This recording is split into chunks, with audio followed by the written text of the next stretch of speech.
श्री स्वामी समर्थ, श्री स्वामी समर्थ, श्री स्वामी समर्थ सर्वांना. मित्रांनो, आजचा हा उपाय खूप साधा आहे, पण त्यामागची श्रद्धा खूप मोठी आहे.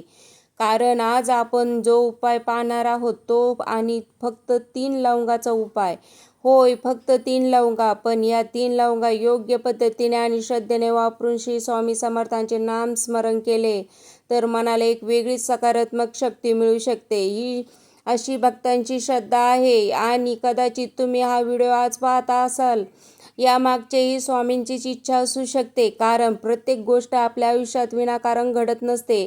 काही वेळा आपण एखादा व्हिडिओ अचानक पाहतो, एखादा मंत्र अचानक ऐकतो, एखादा उपाय अचानक पाहतो, समोर येतो आणि काही दिवसांनी आपल्याला जाणवतं की कदाचित स्वामींचं आपल्याला त्या मार्गावर आणलं होतं. म्हणूनच आजचा हा उपाय तुम्ही केवळ फक्त एक सामान्य उपाय म्हणून ऐकू नका. श्री स्वामी समर्थांचा आशीर्वाद आणि कृपा मनात ठेवून हा उपाय समजून घ्या. 3 लवंगा. हो, 3 लवंगा. मित्रांनो, आपल्या घरात लवंग सहज उपलब्ध असते. आपण स्वयंपाकात लवंग वापरतो, पण अनेक धार्मिक आणि पारंपरिक श्रद्धेमध्ये लवंगेला एक विशेष स्थान दिले जातं. लवंग ही छोटीशी असली तरी तिचा सुगंध खूप तीव्र असतो. म्हणूनच काही भक्तांच्या श्रद्धेनुसार लवंगेला नकारात्मकता दूर करण्यासाठी पारंपरिक उपायामध्ये वापरलं जातं. पण आज आपण कोणतेही अंधविश्वास पसरण्यासाठी हा उपाय सांगत नाही. हा उपाय श्रद्धा, सकारात्मक विचार आणि श्री स्वामी समर्थांचे नामस्मरण यावर आधारित आहे. कारण शेवटी लवंग ही फक्त एक वस्तू आहे, पण श्रद्धा ही आपल्या मनाची शक्ती आहे. आणि जेव्हा मनापासून स्वामींचं स्मरण केलं जातं तेव्हा मनातील भीती कमी होऊ शकते, मनाला धीर मिळू शकतो आणि अडचणीकडे पाहण्याची आपली दृष्टी बदलू शकते. ही स्वामींची कृपा आहे. उपाय करण्यापूर्वी तयारी. आता सर्वात आधी तुम्हाला काय करायचे आहे ते लक्षपूर्वक ऐका. हा उपाय करण्यासाठी तुम्हाला फक्त 3 लवंगा घ्यायच्या आहेत. हो, फक्त 3 लवंगा स्वच्छ आणि चांगल्या असाव्यात. त्या 3 लवंगा हातात घेण्यापूर्वी तुमचं मन शांत करा. घाईघाईने हा उपाय करू नका. मनात कोणाबद्दल राग असेल, कोणाबद्दल वाईट भावना असेल तर काही वेळ त्या सगळ्या गोष्टी बाजूला ठेवा. कारण हा उपाय कोणाचं वाईट करण्यासाठी नाही. हा उपाय आपल्या जीवनात सुख, शांती आणि सकारात्मकता यावी या भावनेने करायचा आहे. आणि लक्षात ठेवा, स्वामींच्या समर्थांच्या मार्गावर श्रद्धेचं महत्त्व आहे, भीतीला नाही. म्हणून मनात भीती ठेवू नका. फक्त स्वामींचं स्मरण करा. श्री स्वामी समर्थ, श्री स्वामी समर्थ, श्री स्वामी समर्थ. पहिली लवंग. आता 3 लवंगांपैकी पहिली लवंग तुमच्या उजव्या हातात घ्या. ती लवंग हातात घेतल्यानंतर डोळे बंद करा आणि मनात तुमची जी सर्वात मोठी अडचण आहे ती आठवा. तुम्हाला आर्थिक समस्या असतील, घरात सतत वाद होत असतील, नोकरी किंवा व्यवसायात अडथळे येत असतील किंवा एखाद्या गोष्टीची सतत चिंता वाटत असेल तर ती समस्या मनात आठवा. पण त्या समस्येची भीती मनात ठेवू नका. ती समस्या स्वामींच्या चरणी सोपवण्याचा भावना मनात ठेवा. आता मनात म्हणा, श्री स्वामी समर्थ महाराज, माझी जीवनातील अडचणी मला एकट्याला सोडवता येत नाही. तुम्ही माझ्या पाठीशी राहा, मला योग्य मार्ग दाखवा. ही प्रार्थना मनापासून करा. त्यानंतर म्हणा, श्री स्वामी समर्थ, श्री स्वामी समर्थ, श्री स्वामी समर्थ. काही वेळ शांत बसा. मनात कोणताही घाईचा विचार आणू नका.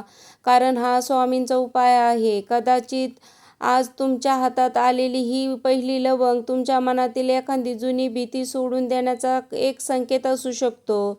श्री स्वामींची इच्छा असू दे, हीच प्रार्थना.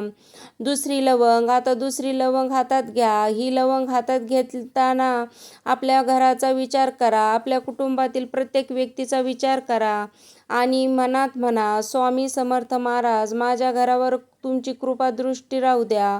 माझ्या घरात सर्वांना सुख, शांती, आरोग्य आणि समाधान मिळू द्या. घरात जर सतत तणाव असेल, लहान सहान गोष्टीवर वाद होत असतील, मनामध्ये गैरसमज निर्माण झाले असतील तर त्या सर्व गोष्टी स्वामींच्या चरणी अर्पण करा. कोणत्याही व्यक्तीला दोष देऊ नका. फक्त एवढीच प्रार्थना करा, स्वामी, आमच्या घरातील नकारात्मकता दूर करा आणि आमच्या मनात प्रेम आणि समजूत निर्माण करा. कारण मित्रांनो, घरात कितीही मोठी समस्या असली तरी जर घरातील माणसांच्या मनात एकमेकांसाठी प्रेम आणि समजूत असेल तर संकटाचा सामना करणं सोपं होतं. आणि हेच स्वामींचं स्मरण आपल्याला शिकवतं. स्वामींची इच्छा असेल तर तुटलेली नाती पुन्हा जोडली जाऊ शकतात. स्वामींची कृपा असेल तर घरातील दुःखाच्या वातावरणातही आशेचा किरण निर्माण होऊ शकतो.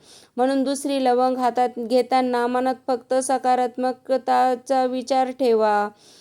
तिसरी लवंग, आता उरलेली तिसरी लवंग हातात घ्या. ही लवंग हातात घेताना तुमच्या भविष्याचा विचार करा.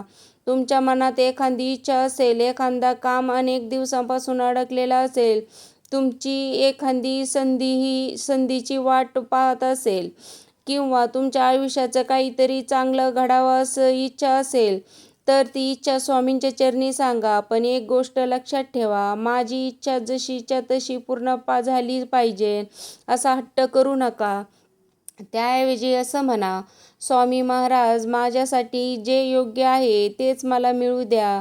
माझ्यासाठी योग्य मार्ग कोणता आहे तो मला दाखवा. कारण आपल्याला काय हवं आहे ते आपल्याला माहीत असतं, पण आपल्यासाठी खरंच काय योग्य आहे ते कदाचित स्वामींना अधिक माहीत असतं. म्हणून स्वामींच्या इच्छेवर विश्वास ठेवा. कदाचित आपण मागतो असलेली गोष्ट आपल्यासाठी योग्य नसेल आणि कदाचित स्वामी आपल्याला त्यापेक्षा चांगली गोष्ट देण्यासाठी एखादा वेगळा मार्ग तयार करत असतील. ही स्वामींची लीला आहे. आता तीनही लवंगा एकत्र करा. आता ह्या तिन्ही लवंगा आपल्या हातात घ्या. डोळे बंद करा आणि मनात श्री स्वामी समर्थांचे स्मरण करा. श्री स्वामी समर्थ, श्री स्वामी समर्थ, श्री स्वामी समर्थ. आता मनात 3 गोष्टी ठेवा. पहिली, माझ्या मनातील भीती दूर होऊ दे. दुसरी, माझ्या घरात सुख शांती नांदू दे. आणि तिसरी, स्वामी समर्थ मला योग्य मार्ग दाखवू दे. त्यानंतर मनात म्हणा, स्वामी समर्थ महाराज, माझ्याकडून काही चूक झाली असेल तर मला क्षमा करा. माझ्या मनातील नकारात्मक विचार दूर करा. मला चांगल्या मार्गावर चांगल्या शक्ती द्या. माझ्या कुटुंबावर तुमची कृपा दृष्टी राहू द्या. ही प्रार्थना मनापासून करा. आणि आता 3 लवंगा आपल्या देवघरात श्री स्वामी समर्थांच्या फोटोसमोर ठेवा. जर तुमच्या घरी स्वामींचा फोटो किंवा मूर्ती असेल तर त्याच्यासमोर त्या लवंगा ठेवा आणि एक दिवा लावा. दिवा लावताना मनात म्हणा, श्री स्वामी समर्थ महाराज, माझ्या जीवनातील अंधार दूर करून मला योग्य मार्ग दाखवा. मित्रांनो, हा क्षण खूप महत्त्वाचा आहे. कारण इथे आपण लवंगांकडे पाहत नाही, आपण स्वामींकडे पाहत आहोत. लवंग हा फक्त एक माध्यम आहे. खरी श्रद्धा स्वामींच्या चरणी आहे. आणि म्हणूनच हा उपाय स्वामींच्या कृपेने आणि स्वामींच्या इच्छेनेच फलदायी ठरतो. अशी प्रार्थना करा. उपाय करताना ही चूक करू नका. आता ही एक महत्त्वाची गोष्ट, अनेक जण उपाय करताना एक चूक करतात. ते उपाय केल्यानंतर सतत विचार करत राहतात, आता काय होईल, कधी परिणाम होईल, माझं काम कधी होईल. असं करू नका. उपाय केल्यानंतर मन शांत ठेवा. तुमच्या परीने योग्य प्रयत्न करत राहा आणि बाकी गोष्ट स्वामींच्या चरणी सोपवा. कारण स्वामींवर श्रद्धा ठेवणं म्हणजे प्रयत्न सोडणं नव्हे, तर प्रयत्न करताना मनात विश्वास ठेवणं होय. तुम्ही नोकरी शोधत असाल तर प्रयत्न करा. व्यवसाय करत असाल तर योग्य नियोजन करा. कौटुंबिक समस्या असतील तर संवाद साधा. आर्थिक अडचणी असतील तर खर्च आणि उत्पादनाचा योग्य विचार करा. आणि या सर्व प्रयत्नासोबत स्वामींचं नामस्मरण करा. हीच खरी श्रद्धा आहे. हा उपाय कधी करावा? उपाय तुम्ही मंगळवारी किंवा तुमच्या श्रद्धेनुसार स्वामींच्या पूजेच्या दिवशी करू शकता. तुम्हाला सकाळी वेळ मिळत असेल तर सकाळी करा. शक्य नसेल तर शांत वातावरणात संध्याकाळीही करू शकता. पण एक गोष्ट महत्त्वाची आहे, वेळेपेक्षा मनाची अवस्था महत्त्वाची आहे. मन शांत असेल, श्रद्धा असेल आणि स्वामींचं स्मरण असेल तर तोच क्षण तुमच्यासाठी विशेष ठरू शकतो. कारण स्वामींची इच्छा असेल तर वेळही योग्य मिळतो आणि मार्गही योग्य मिळतो.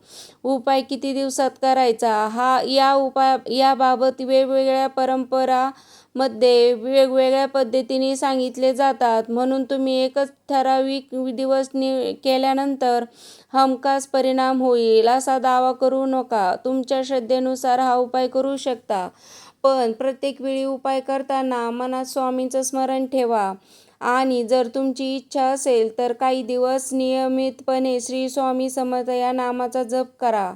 कारण उपायापेक्षा नामस्मरण मोठं आहे आणि वस्तूपेक्षा श्रद्धा मोठी आहे. म्हणूनच 3 लवंगा असोत किंवा काहीही नसू दे, मनापासून स्वामींचं नाव घेतलं तरी मनाला आधार मिळतो.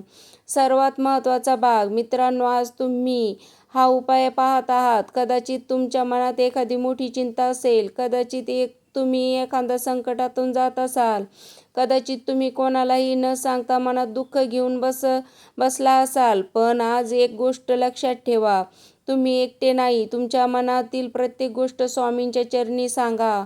कोणालाही सांगता येत नसेल तर स्वामींना सांगा. मन मोकळं करा आणि मग म्हणा, स्वामी आता पुढचा मार्ग तुम्ही दाखवा. कारण कधीकधी आपल्या उत्तर लगेच मिळत नाही, पण याचा अर्थ असा नाही की स्वामींनी पण आपली प्रार्थना ऐकली नाही. कदाचित उत्तर मिळण्यासाठी योग्य वेळ येण्याची वाट पाहावी लागत असते. ही स्वामींची इच्छा असू शकते. म्हणून घाई करू नका, निराश होऊ नका, श्रद्धा सोडू नका. आता शेवटची पुन्हा एकदा डोळे बंद करा. श्री स्वामी समर्थांच्या चरणी मन अर्पण करा आणि माझ्यासोबत म्हणा, हे अक्कलकोट निवासी श्री स्वामी समर्थ महाराज, माझ्या घरावर तुमची कृपादृष्टी सदैव राहू द्या. माझ्या मनातील भीती दूर करा. माझ्या कुटुंबाला सुख, शांती आणि समाधान द्या.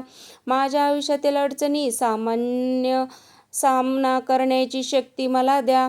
माझ्याकडून कोणाचीच वाईट होऊ देऊ नको. मला योग्य मार्गावर चालण्याची बुद्धी द्या आणि माझ्यासाठी जे योग्य आहे ते माझ्या जीवनात घडू द्या.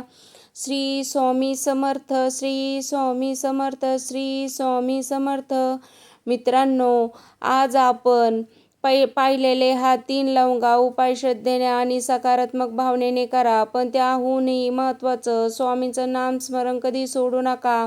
कारण हा उपाय तुमच्यापर्यंत पोहोचला, तुम्ही हा व्हिडिओ पाहिला आणि आज स्वामींचं नाव तुमच्या ओठावर आलं. कदाचित ही सुद्धा स्वामींचीच इच्छा असेल. आता पुढे तुमच्या आयुष्यात काय घडेल हे कोणालाच माहीत नाही. पण एक गोष्ट नक्की, श्रद्धा ठेवा, सबुरी ठेवा, प्रयत्न करत राहा आणि स्वामींच्या चरणी विश्वास ठेवा. स्वामी समर्थांची कृपा तुमच्यावर आणि तुमच्या संपूर्ण कुटुंबावर सदैव राहो. श्री स्वामी समर्थ, श्री स्वामी समर्थ, श्री स्वामी समर्थ.